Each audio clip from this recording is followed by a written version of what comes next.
Eres Dios eterno, solo tú eres bueno, Dios incomparable eres tú. Nunca me separaré de tu gran amor, eres mi Señor, mi Salvador.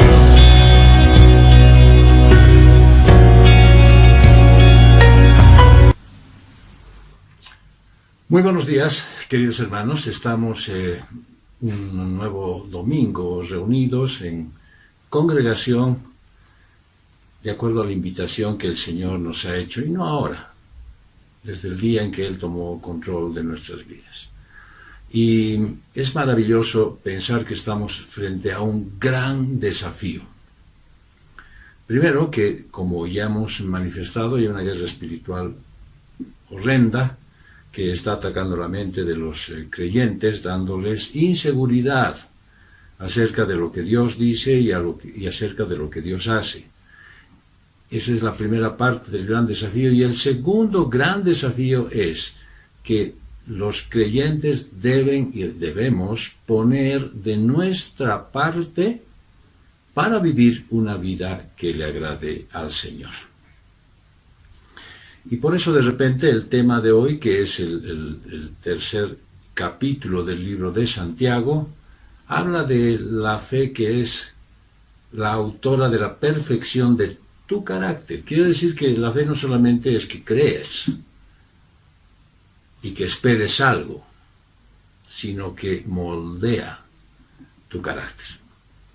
Bueno, hace unos 15 años más o menos, una hermana de la iglesia y su amiga visitaban el centro de la ciudad y estaban caminando juntas por la plaza, por las boutiques, por las galerías, y de pronto el nombre de una persona que conocían ambas surgió en la conversación, y la hermana dijo algo muy poco amable acerca de ella. Bueno, diríamos algo sarcástico, cínico.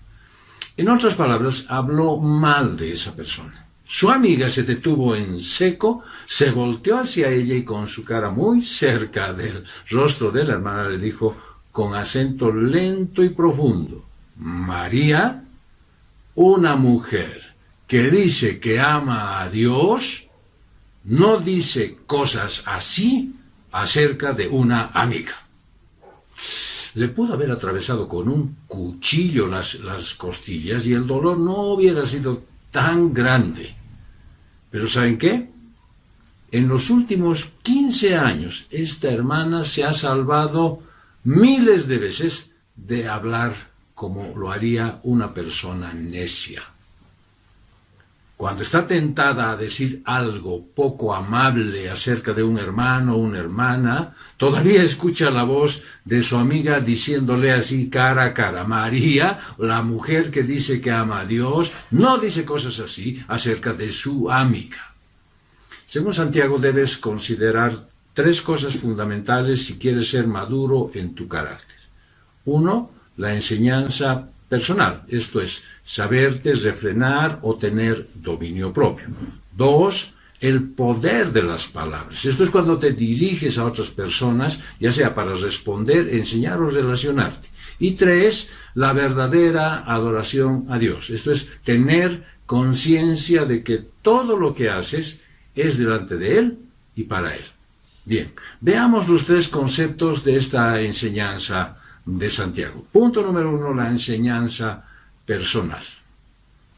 Santiago 3, 1 y 2. Hermanos míos, no aspiréis muchos a ser maestros, sabiendo que recibiremos un juicio más riguroso, porque todos ofendemos muchas veces.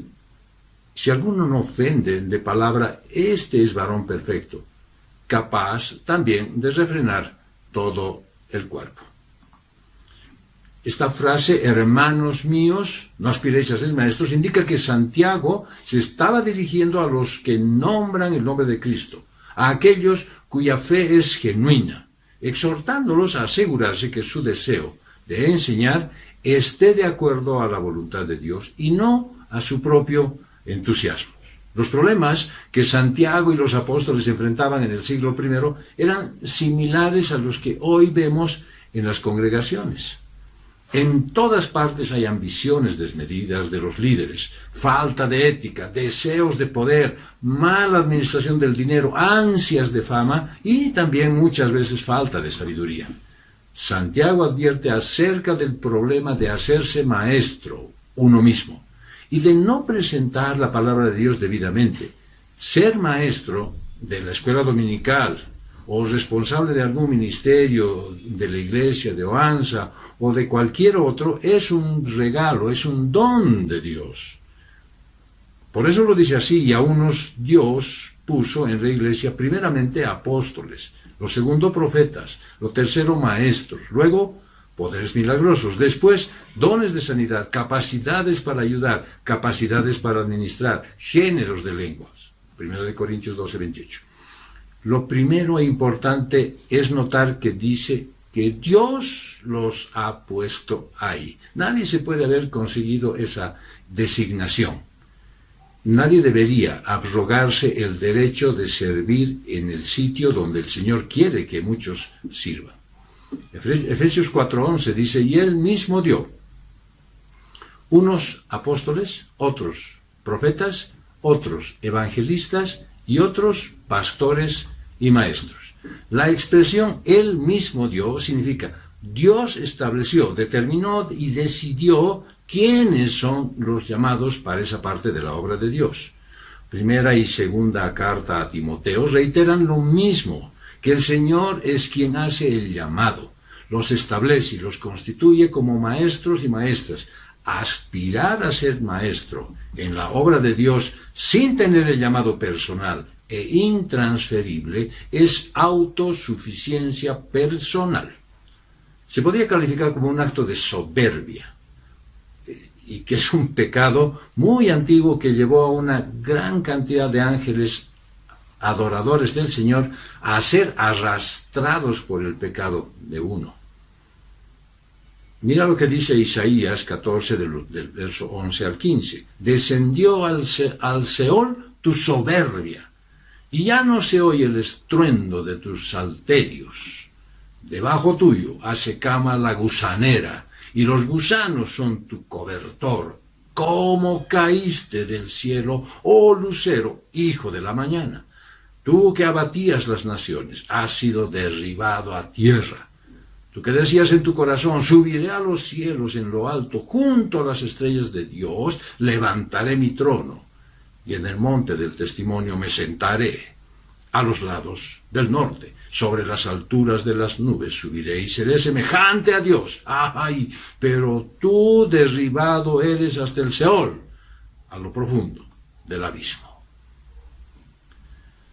Las consecuencias de lo que ya ha sucedido y de lo que puede llegar a ocurrir son las que Santiago quiere que consideres con mucha seriedad. Bien, y para eso debes basarte en dos aspectos. Hay dos tipos de enseñanza: la enseñanza didáctica y la enseñanza vivencial. La primera se enseña con palabras y la segunda con el ejemplo y la conducta. No os hagáis maestros, se refiere a la enseñanza didáctica llevada a un extremo. Según el contexto, no se refiere solamente a enseñar en una clase, sino a juzgar con la boca, a ofender, a enjuiciar y a condenar a la gente. Es hacerse maestro por sí mismo y no tener en cuenta la madurez personal de cada uno. Si solo se tratara de los maestros que sirven en la escuela, pues dejaría a muchos hijos de Dios en la libertad de hacer lo que les manda su buen parecer. Así que esta enseñanza es para ti, querido hermano, querida hermana. No es solamente para aquellos que están llamados a dar alguna clase o dirigir en algún grupo ministerial. Por lo cual, no quieras estar en un lugar para enseñorearte de los demás. No quieras ponerte en el papel de juez.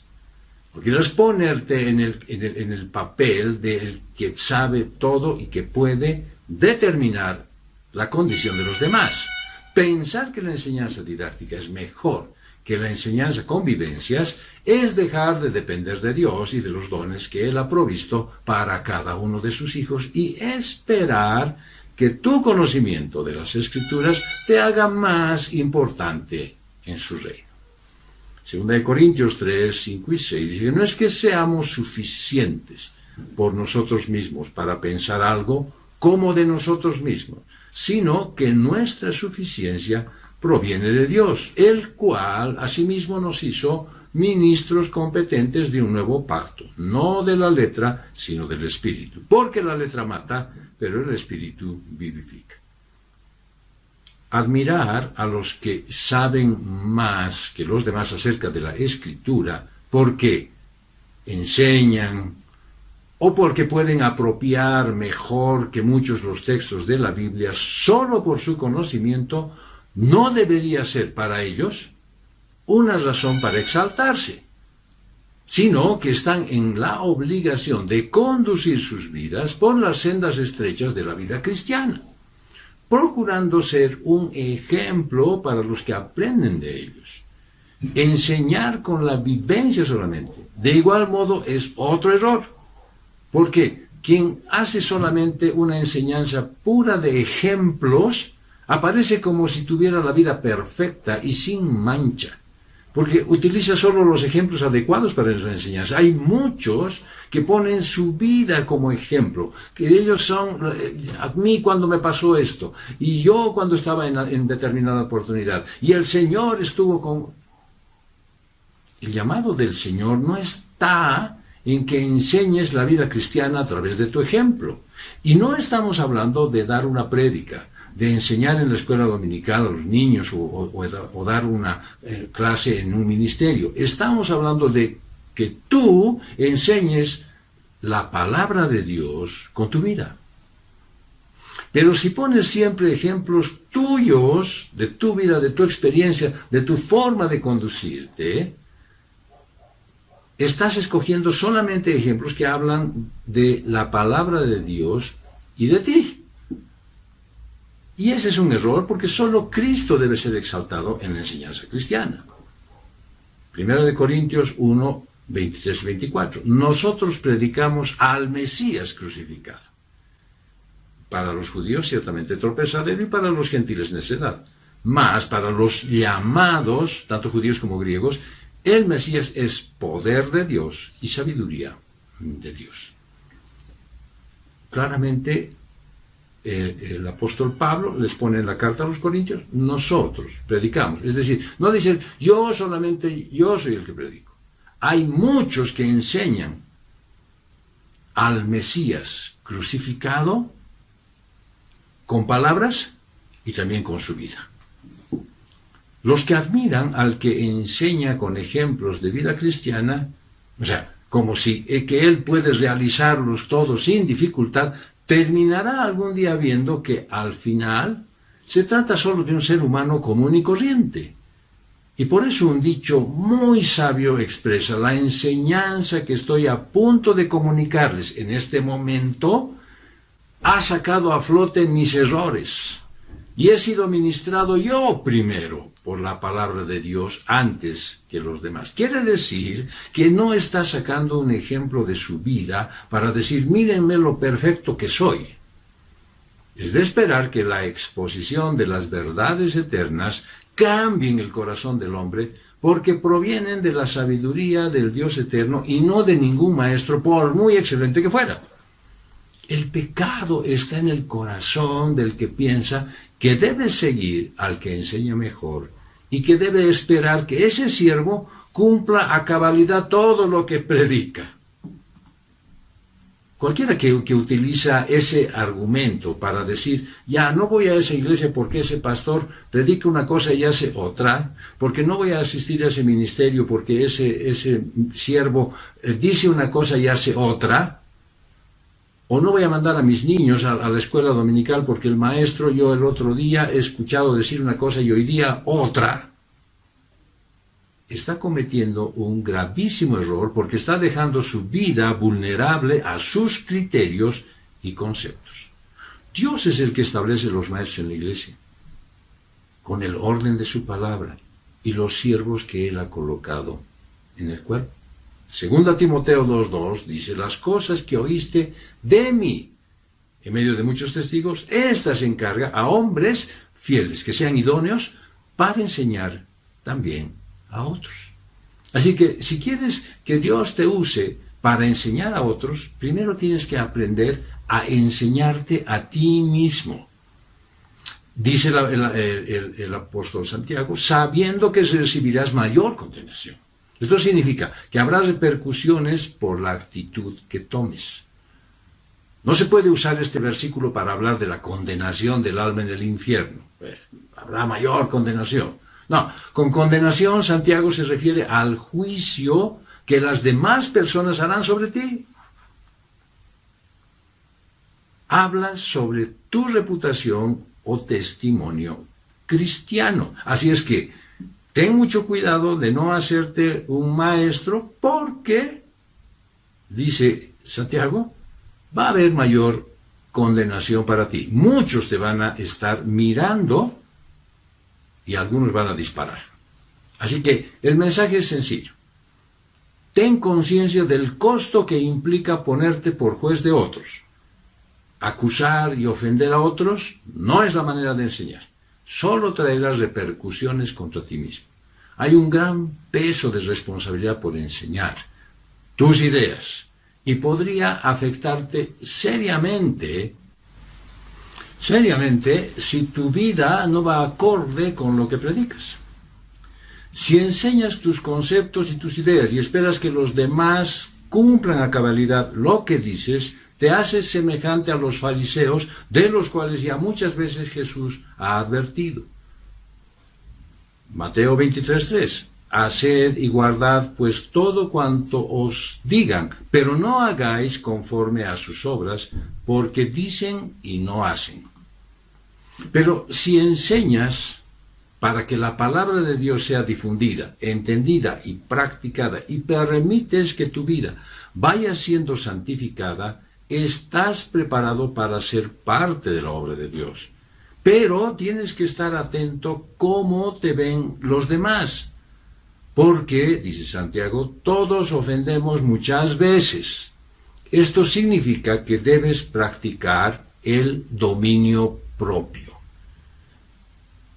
Abunda Santiago diciendo, si alguno no ofende en palabra, este es un varón perfecto. Santiago quiere decir que el uso de tus palabras va de la mano con el nivel de tu madurez.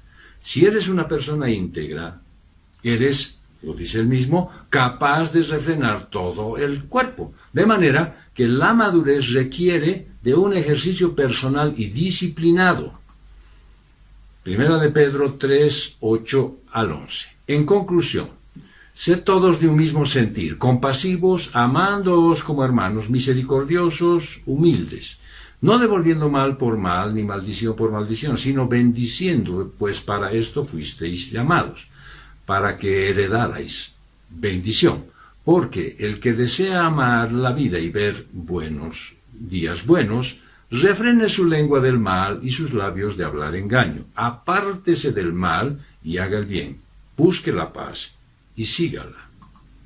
Bueno, tanto la enseñanza a través de las vivencias como la enseñanza verbal requieren de un carácter maduro de parte de quien transmite el mensaje.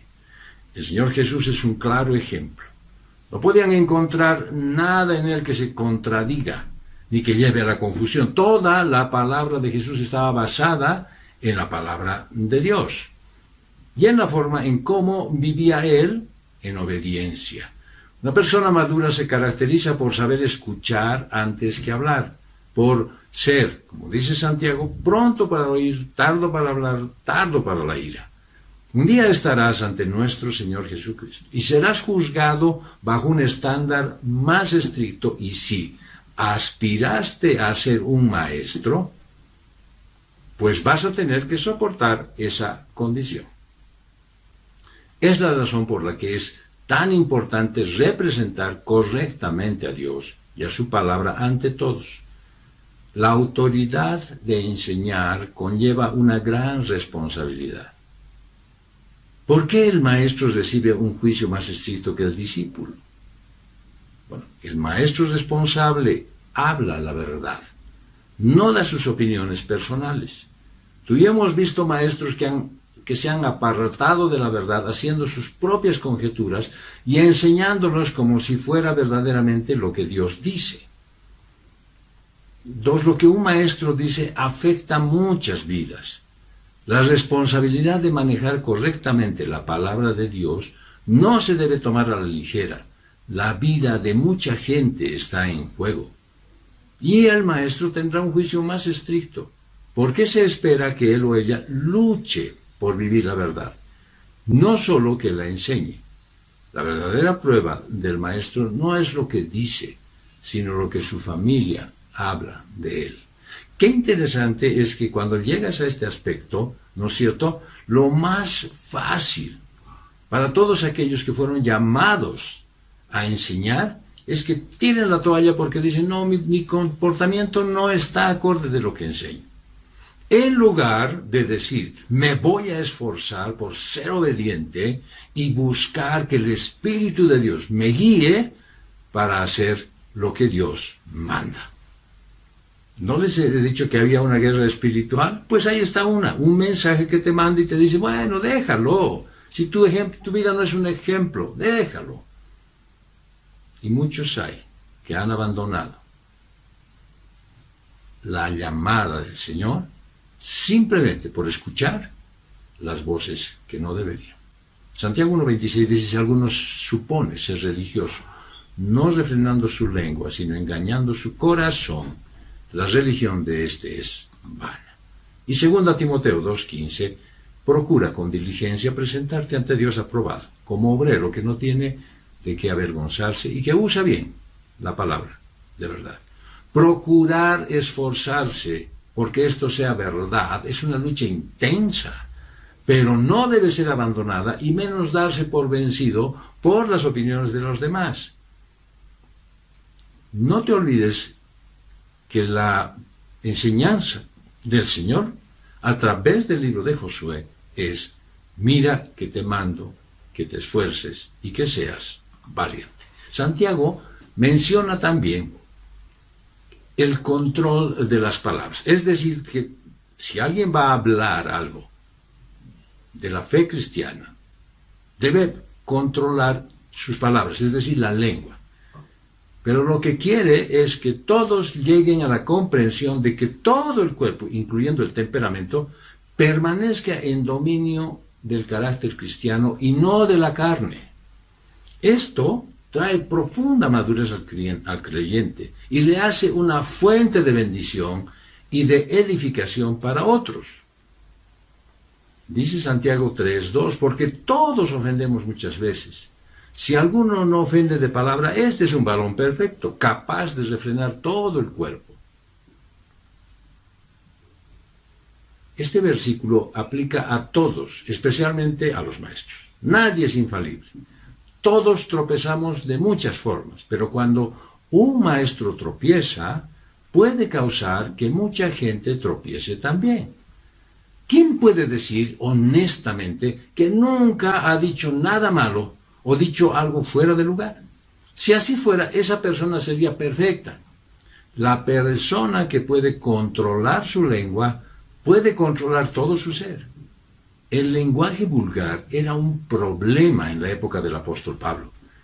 Él les dice a los cristianos de Éfeso, no pronuncien ustedes ninguna palabra obscena, sino solo aquellas que contribuyan a la necesaria edificación y que sean de bendición para los oyentes. El mal hablar eran expresiones de su vida de antes, pero ahora estaban fuera de lugar esas expresiones con su nueva identidad en Cristo. Ahora sus vidas debían de ser caracterizadas por un lenguaje puro. El Espíritu Santo los ayudaría a proteger sus palabras y les daría convicción contra un lenguaje inapropiado. Te digo que tú has sido llamado a reflejar a Dios con todo lo que eres, y eso incluye tus palabras. Así es que no estés pensando que simplemente los que enseñan en la iglesia son los que tienen que refrenar sus palabras. Palabras sanas fluirán de una vida hecha nueva.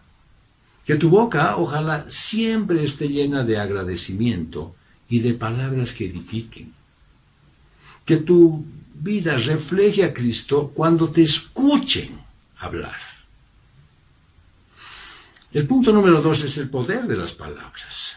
Santiago 3 al 8, si ponemos freno en la boca de los caballos para que nos obedezcan, también dirigimos todo su cuerpo hacia uno y otro lado. Observad también las naves, aunque tan grandes y llevadas por impetuosos vientos, son gobernadas por un muy pequeño timón, a donde quiera que desea el impulso del timonel. Así también la lengua es un miembro pequeño, pero se jacta de grandes cosas.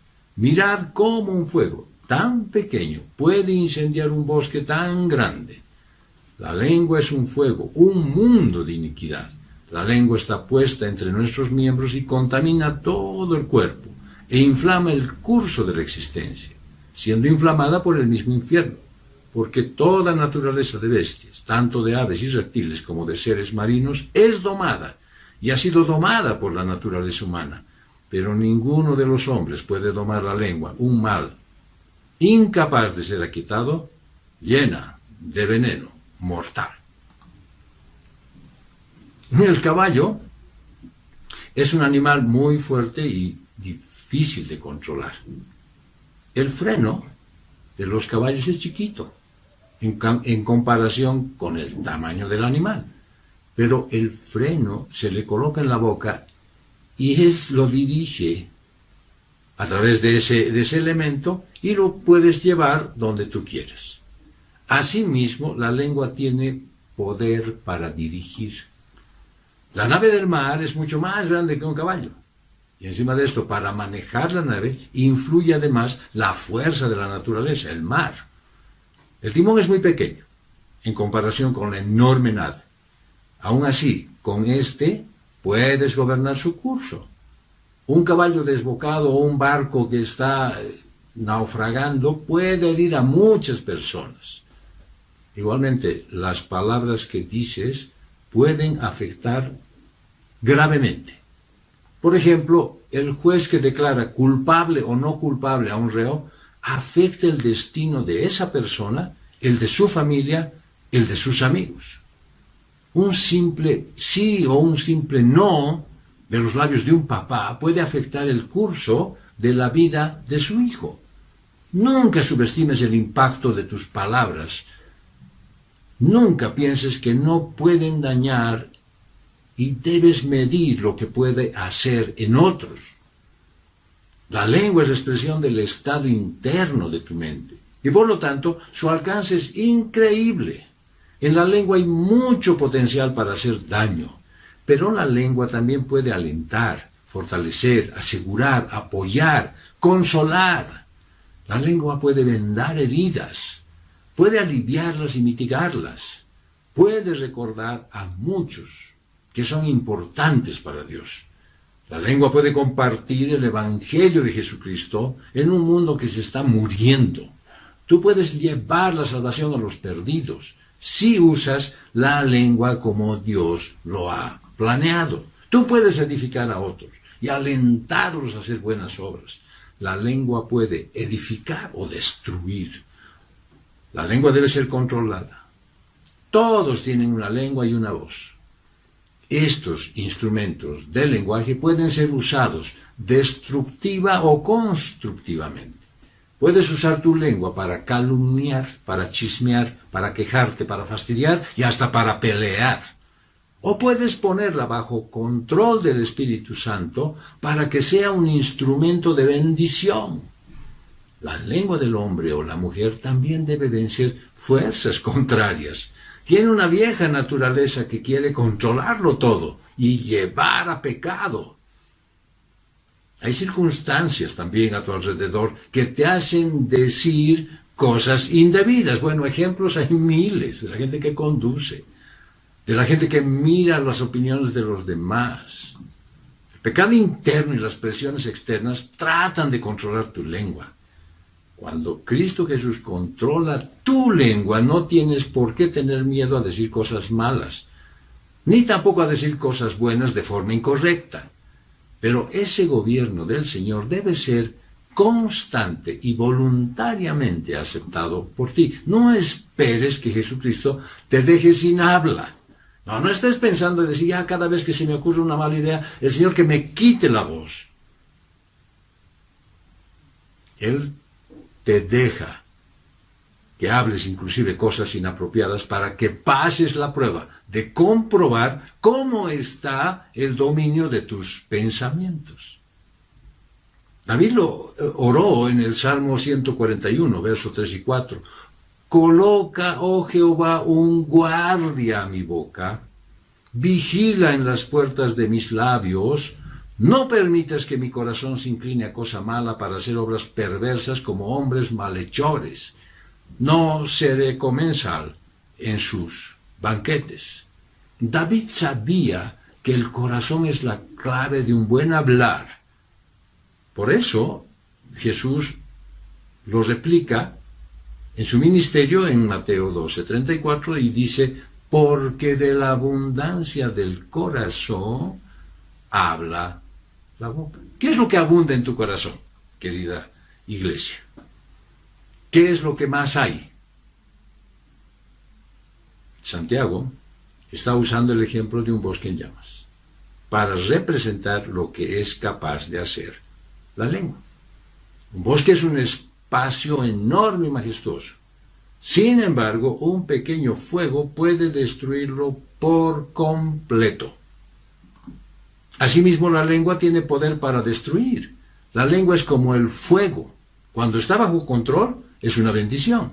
Cuando está fuera de control, es devastador. El fuego se propaga. Y entre más combustible se le alimente, más rápido y más lejos se extiende. Al propagarse, el fuego destruye. Las palabras que pronunciamos tienen el poder de destruir.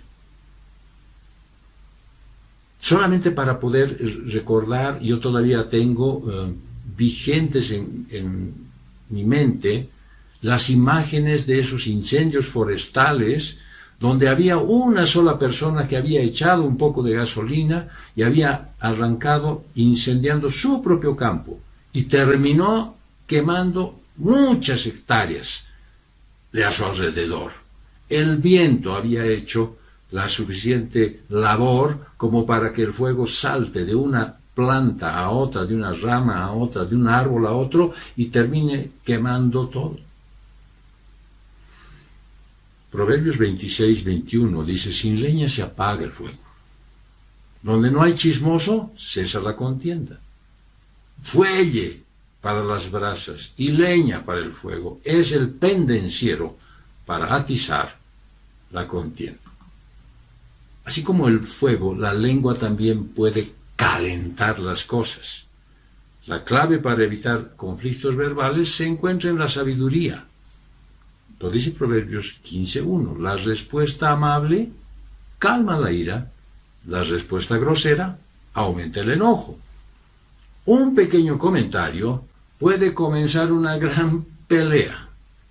Cuando por la gracia de Dios escoges no contraatacar con tus palabras, honras a nuestro Señor Jesucristo. Nadie dice que estás libre de escuchar cosas ofensivas. Nadie te dice que estás libre de ver acciones injustas. Pero dice el Señor que sí estás obligado, se puede decir, porque el Espíritu de Dios vive en ti, a hacer las cosas conscientemente para que sean agradables a Dios. David lo dijo en el Salmo 39:1 y 3. Dije, guardaré mis caminos para no pecar con mi lengua. Llevaré mordaza en mi boca mientras el inicuo esté delante de mí. Mi corazón se enardeció dentro de mí, el fuego se avivó con mi meditación. ¿Alguna vez has estallado en cólera? Estoy seguro que sí. El mal genio y un corazón fuera de control te llevan a decir palabras acaloradas, que más tarde lamentas haberlas dicho. David tenía mal genio, y por lo tanto le pedía a Dios que lo ayudara a controlarlo. Paralelamente, Salomón escribe en Proverbios 17:27, el que mide sus palabras sabe lo que hace. No se acalora el hombre prudente. Y dice en Proverbios 14:29, dice, el que tarda en airarse es rico en entendimiento, pero el impaciente de espíritu exalta la necedad. Uno de los sufrimientos que Jesucristo tuvo que aguantar cuando vivió en la tierra fue la forma como sus enemigos hablaban de él. Lo llamaban glotón y borracho. ¿Por qué? Bueno, pues aceptaban las invitaciones a comer. A los fariseos no les gustaba eso. Cuando hacía milagros, decían estos que él tenía pacto con Satanás. Y aún al estar en la cruz, sus enemigos no lo dejaban en paz, sino que se burlaban de él. Cuando Jesús fue abusado e insultado, él cumplió las palabras proféticas que dio el profeta Isaías. Siendo oprimido, aunque fue él quien se humilló a sí mismo, no abrió su boca. Como cordero fue llevado al matadero. Y como la oveja enmudece ante sus trasquiladores, así no abrió su boca. Dirigir, dominar, destruir, ese es el poder de la lengua. Lo malo es que se puede usar ese poder para hacerlo con otros. Lo que deberías hacer es usar ese poder para dirigir, a dominarte a ti mismo y para destruir todo lo malo que hay dentro tuyo. Sin embargo, Santiago dice que el hombre ha logrado tomar todo, pero que la lengua es un mal imposible de refrenar. Obviamente, Santiago lo ha dicho desde una perspectiva totalmente humana. Es decir, que para el hombre natural es imposible dominar su lengua, a no ser que tenga la ayuda de Dios. Entonces deja de ser un hombre natural y se convierte en un hombre espiritual. La lengua es como un fuego y también como un animal peligroso, un animal salvaje, incansable e indómito, que está buscando su presa para matarla. Algunos animales son venenosos y hay algunas lenguas que inyectan veneno. ¿Cuántos hemos sido víctimas de ese veneno? Muchos todavía pueden recordar las palabras malvadas que les fueron dichas hace años. Muchas de esas heridas emocionales y psicológicas todavía permanecen y son parte de la vida, de la clase de vida desgraciada que están llevando. Lastimosamente muchos pueden recordar las palabras venenosas que fueron irreflexiblemente dichas en un momento de cólera, o dichas, bueno, no sé por qué razones, quién sabe. Frenar tu lengua es una decisión que tienes que tomar. El hecho de que ninguna persona pueda domar la lengua significa que solo el Espíritu Santo te puede librar de un lenguaje pecador.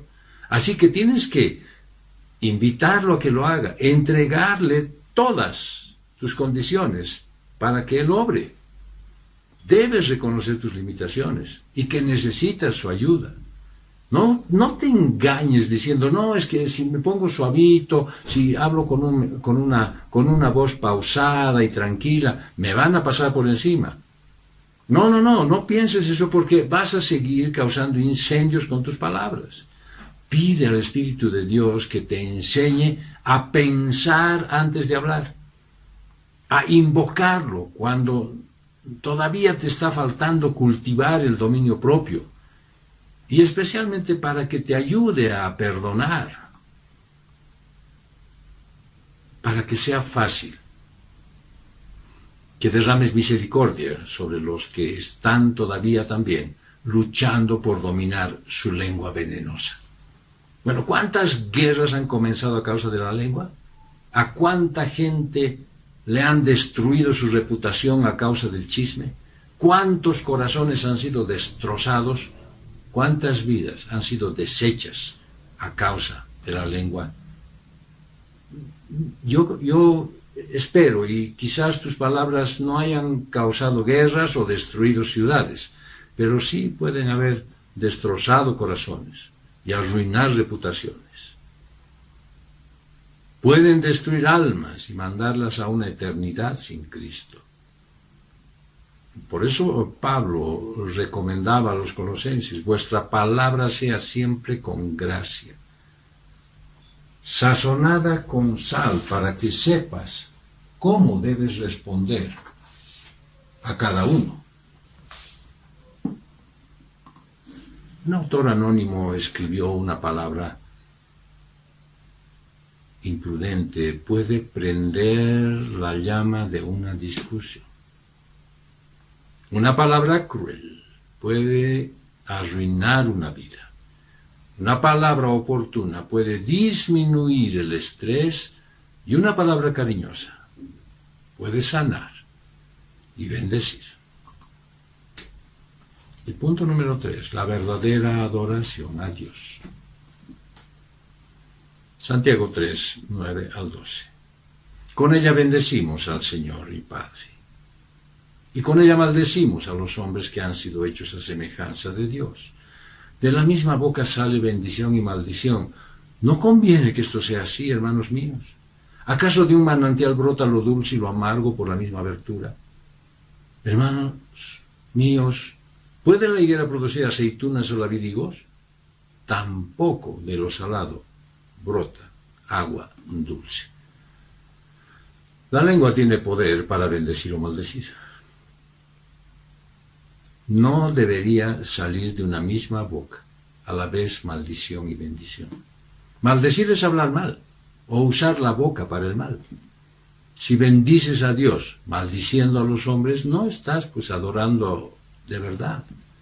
Esto es una hipocresía. Hasta cierto punto, todos los cristianos hemos sido culpables de esta hipocresía. No fueron los escribas y los fariseos quienes decían bendecir a Dios, pero demandaron que crucificaran a su Hijo, acusándolo además de blasfemia. No fue Pedro quien confesó que Jesús era el Cristo, el Hijo del Dios viviente, y sin embargo, cuando su Señor era juzgado ante el sumo sacerdote, se puso a negar, a jurar, a maldecir, y dijo: no conozco a ese hombre. La lengua es capaz de alabar o blasfemar a Dios. Y tú puedes hacer lo mismo con la boca. La lengua es lo que separa al hombre del animal. El hombre se puede comunicar con otro hombre y también con Dios. Cuando un hombre canta como un ángel el domingo y luego habla como un demonio en la semana, es un hipócrita. Por supuesto, el problema principal no es la lengua, sino el corazón. El argumento es: al que bendices y es Señor y Padre, que te recuerda la semejanza divina del hombre y otorga su amor en contraste con el odio de los hombres y sus maldiciones. Al que maldices es hecho a semejanza de Dios. Pese a la caída del ser humano, tiene todavía la nobleza de su origen y dignidad como corona de la creación. Por tanto, tratar a una persona con desprecio es insultar la grandeza de Dios. Es una hipocresía alabar y orar a Dios en la iglesia y maltratar a las personas, ridiculizándolas, insultándolas o atacándoles el resto de la semana. Pues causa asombro que ambas cosas salgan de la misma boca. Tal contradicción es un sinsentido inmoral e ilógico. No debería ser así, dice Santiago. ¿Por qué? Porque es injusto. La maldición ofende a Dios, no hace bien a la persona que es maldecida. Y el que maldice recibe el reproche del Señor. Los creyentes que han sido transformados por el Espíritu Santo deben manifestar la coherencia y la pureza de corazón consecuente con la pureza en sus palabras. Has sido llamado a reflejar a Cristo con todo lo que eres, y eso incluye tus palabras.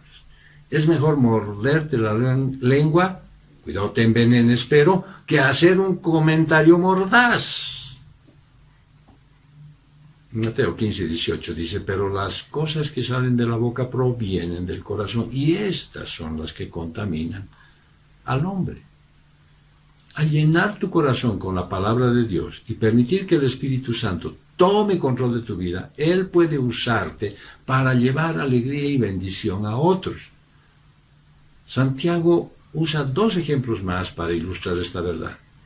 Uno es una fuente de agua. ¿Acaso de un manantial brota lo dulce y lo amargo por la misma abertura? Santiago dice que un producto es igual a su fuente de origen. El que dice una cosa y luego otra refleja un corazón indeciso y vacilante. Mateo 7:18 refleja las palabras de Jesús. Un buen árbol no puede dar frutos malos, ni el árbol malo dar frutos buenos. El problema es tener un corazón dividido, tener 2 naturalezas, con la que naces, que es una naturaleza que no puede hacer nada bueno, o con la naturaleza nueva en Cristo, que no puede hacer nada malo. Tu conducta y conversación viene de una naturaleza o de la otra. No puedes pero tener el corazón dividido. O demuestras las obras de la carne o demuestras el fruto del Espíritu.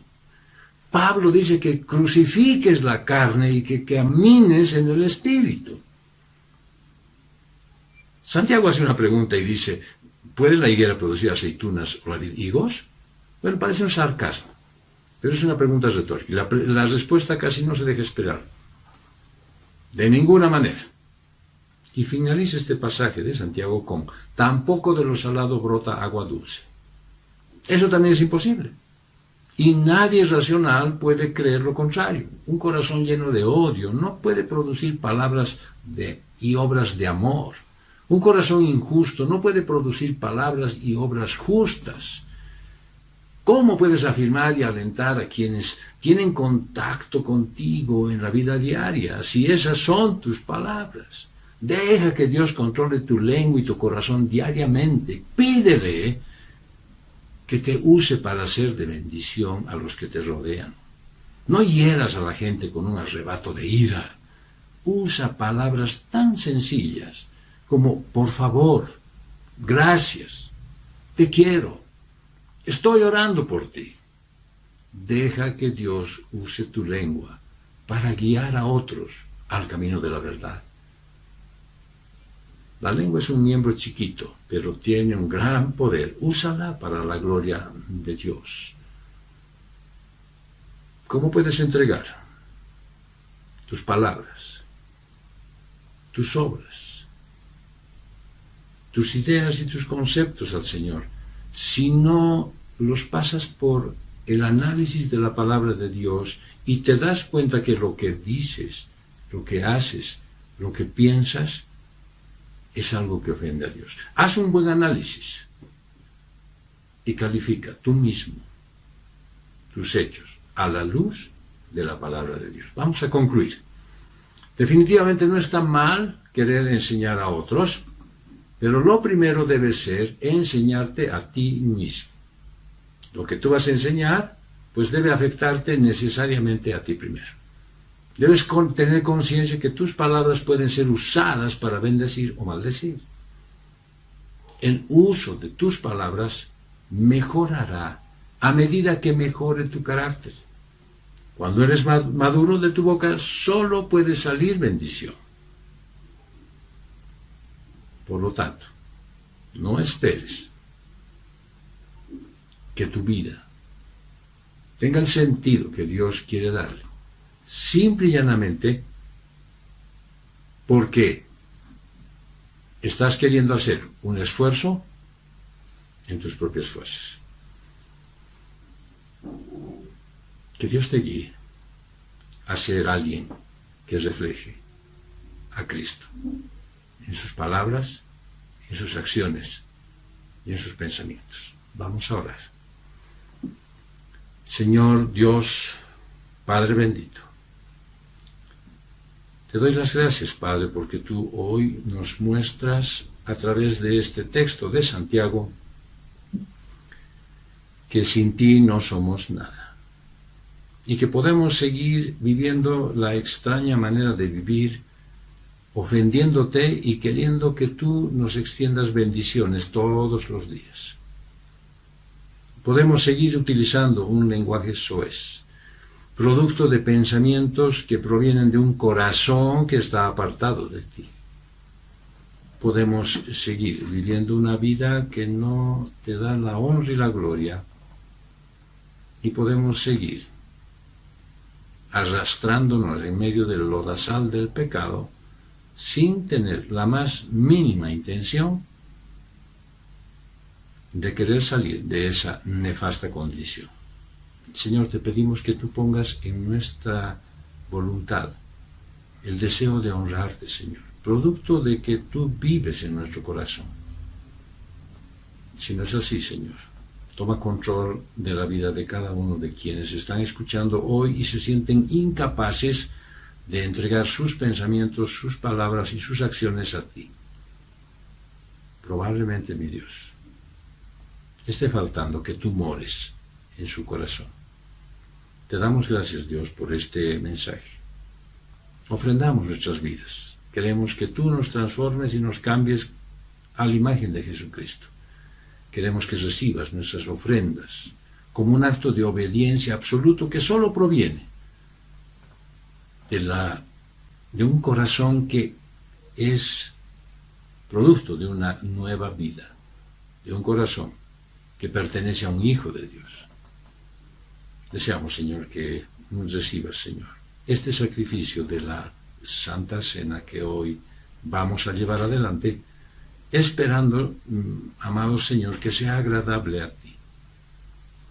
Y que tengamos, Señor, a partir de este mismo instante, la capacidad de empezar a hablar solo palabras de bendición, de pensar antes de decir algo, y de que nuestras palabras simplemente alivien a los corazones que necesitan de ti, mi Dios. Por eso te damos gracias, Padre, por este tiempo, por este horario y por este culto, en el nombre de Jesús. Amén. Deseo realmente que tengas una linda semana. Estamos todavía en medio de una pandemia. Cuidemos nuestras vidas, a nuestros queridos, a los adultos mayores, a nuestros niños, pero también a todas las personas con las que tenemos contacto. Porque muchos están sirviendo en la parte médica o en la parte de seguridad y están sufriendo también el tener que abandonar a sus familias por estar sufriendo la enfermedad. Haz que tu aporte a la ciudad sea consciente de una vida cristiana, de un cristiano, de un hijo de Dios. Y que el Señor provea todo lo necesario para que esta semana tengas muchas razones para darle gracias. Y te bendiga y prospere en todo lo que emprendas. Que el Señor te bendiga. Nos estamos viendo. Fue una producción de Comunidad Cristiana de Restauración.